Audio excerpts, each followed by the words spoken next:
নতশিৰ হল মুখ্যমন্ত্ৰী চকী যোৱাৰ ভয়ত লেউখে মুখ্যমন্ত্ৰী হিমন্ত লাজমান কাটি কৰি গামোচা পিন্ধালে জ্যেষ্ঠ নেতাক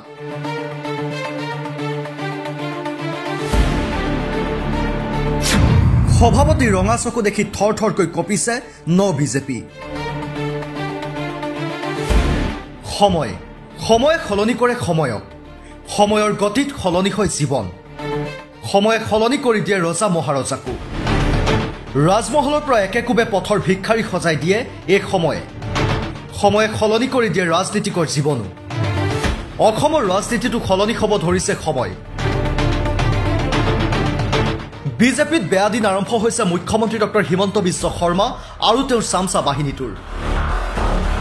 ৰাজ্যিক সভাপতি সলনি হোৱাৰ পিছতে ক্ৰমাৎ স্থিমিত হ'বলৈ ধৰিছে প্ৰাক্তন কংগ্ৰেছী তথা ন বিজেপিৰ দপদপনি বিজেপিৰ প্ৰতিষ্ঠা দিৱসৰ দিনটোত পুনৰবাৰ স্পষ্ট হ'ল এই কথা ৰাজেন গোহাঁইৰ দৰে জ্যেষ্ঠ নেতাৰ সন্মুখত এতিয়া লেউসেউ হ'বলৈ বাধ্য হৈছে মুখ্যমন্ত্ৰী ডক্টৰ হিমন্ত বিশ্ব শৰ্মা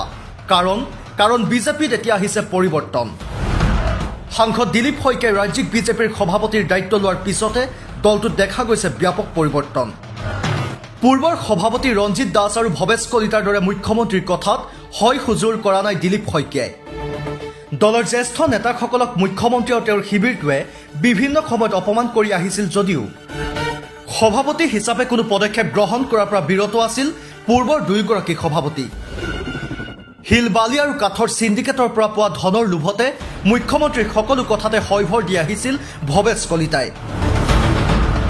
যাৰ সুযোগ গ্ৰহণ কৰি মুখ্যমন্ত্ৰী আৰু তেওঁৰ শিবিৰটোৱে বিজেপিত চলাই গৈছিল জ্যেষ্ঠ আৰু পুৰণি নেতাৰ অংগক্ষত অভিযান সৰ্বানন্দ সোণোৱালৰ পৰা দিছপুৰ কাঢ়ি নিয়াৰ পিছত বাজপেয়ী ভৱনো দখল কৰিছিল মুখ্যমন্ত্ৰী ডক্টৰ হিমন্ত বিশ্ব শৰ্মাৰ অনুগত প্ৰাক্তন কংগ্ৰেছী তথা ন বিজেপিৰ শিবিৰটোৱে কিন্তু এতিয়া বিজেপিত নাই সেই পৰিৱেশ বিজেপিত উশাহ ঘূৰাই পাইছে পুৰণি আৰু জ্যেষ্ঠ কৰ্মকৰ্তাসকলে সভাপতি দিলীপ শইকীয়াৰ দৃঢ় পদক্ষেপৰ বাবে ৰাজেন গোহাঁইৰ দৰে জ্যেষ্ঠ নেতাই হাঁহিমুখে অংশগ্ৰহণ কৰিছে দলীয় সভাত সভাপতিৰ নিৰ্দেশত এইসকল জ্যেষ্ঠ নেতাক গামোচা পিন্ধাই আদৰণি জনাবলৈ বাধ্য হৈছে মুখ্যমন্ত্ৰীয়েও উল্লেখ্য যে কিছুদিন আগলৈকে ৰাজেন গোহাঁইক মোদী বিৰোধী নেতা বুলি উপহাস কৰাৰ লগতে ৰাজেন গোহাঁই দলত থাকিবনে নাই তাক লৈ প্ৰশ্ন তুলিছিল মুখ্যমন্ত্ৰীয়ে শুনক মুখ্যমন্ত্ৰীৰ সেই মন্তব্য বিজেপি দলৰ কোনোবা নেতাই ইলেকশ্যনৰ আগদিনাখন বা আগমুহূৰ্তত যদি দলৰ ক্ষতি হোৱা মন্তব্য দিয়ে তেতিয়াহ'লে তেওঁ হিমন্ত বিশ্ব শৰ্মাক বিৰোধিতা কৰা নাই ডাইৰেক্টলি প্ৰধানমন্ত্ৰী মোদীক বিৰোধিতা কৰিছে কাৰণ এই ইলেকশ্যন হিমন্ত বিশ্বৰ ইলেকশ্যন নহয় এইটো মোদীৰ ইলেকশ্যন আমি মোদীজীৰ কাৰণে ইয়াত কৰি ফুৰিছোঁ গতিকে পুৰণা নতুন ইয়াত কোনো নাই ময়ো 10 বছৰ ঘাম দিলোঁ বিজেপিৰ কাৰণে সেইকাৰণে এতিয়া ইয়াত নতুন পুৰণা বুলি ইয়াতে এইবিলাক কথা কৈ লাভ নাই 10 বছৰ মানে জীৱনৰ এটা বহুত ডাঙৰ যুগ বুলি কয় গতিকে এতিয়া এইবিলাক নতুন পুৰণা আমি বিজেপিত নামানো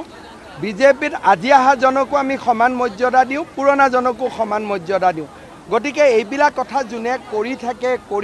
কৰি ভাল পায় তেনেকুৱাৰ ওপৰত এই ইলেকশ্যনৰ পিছতে দলে ব্যৱস্থা ল'ব দলৰ এগৰাকী প্ৰাক্তন সভাপতিৰ বিষয়ে মুখ্যমন্ত্ৰী এনে আচৰণ কৰিলেও নীৰৱ দৰ্শক হৈ আছিল সেই সময়ৰ সভাপতি ভৱেশ কলিতা কিন্তু সেই একেগৰাকী নেতাকে গামোচা পিন্ধাই দলত পুনৰ সক্ৰিয় কৰি তুলিলে নতুন সভাপতি দিলীপ শইকীয়াই